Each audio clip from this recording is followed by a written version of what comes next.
साहेब, फक्त पुस्तकच आहेत, दुसरं काहीच नाही. आणि ती वस्तू का घेतली होतीस? आरती ओवाळायला? नाही नाही, एक तर ती फुटलीये माहितीये ना तुला. तुझी लायकी पण नाही ती वस्तू बघायची.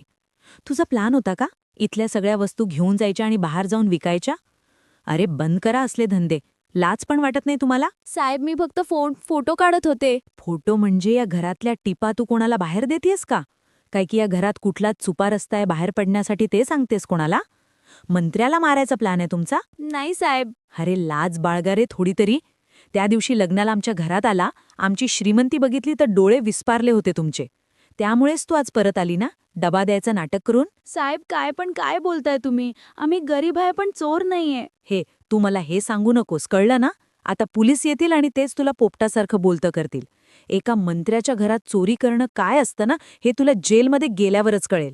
थांब जरा. नाही साहेब. साहेब, असं नका करू. मी फक्त डबा द्यायला आले होते. ते बाहेरच्या माणसाने सांगितलं की दादा इथे म्हणून मी आत आले. ऐक ना, आता पोलीस येतील आणि तुझी चौकशी करतील. नुसती चौकशीच नाही, तू तुझे कपडे काढून तुला चेक करतील. मग तुझी आणि तुझ्या भावाची सगळ्या दुनियेसमोर बदनामी होईल ग. नाही साहेब, असं नका करू. मी तुमच्यासमोर हात जोडते. पोलिसांना नका बोलू साहेब. का नको बोलू गा? एका मंत्र्याच्या घरी चोरी करण्याचा प्रयत्न झालाय आज. याची बातमी तर होणारच. तुला चक्की पिसायला जावंच लागणार. बातमी म्हणजे साधीसुधी नाही, पेपरात असा तुझा फोटो येणार. तुझा भाऊ रस्त्यावर येणार ग. तुझ्या आईबापाला याचा खूप मोठा धक्का बसणार. बाकीची लोकं त्यांच्यावर थुंकणार. विचार कर ना त्यांचं काय होईल.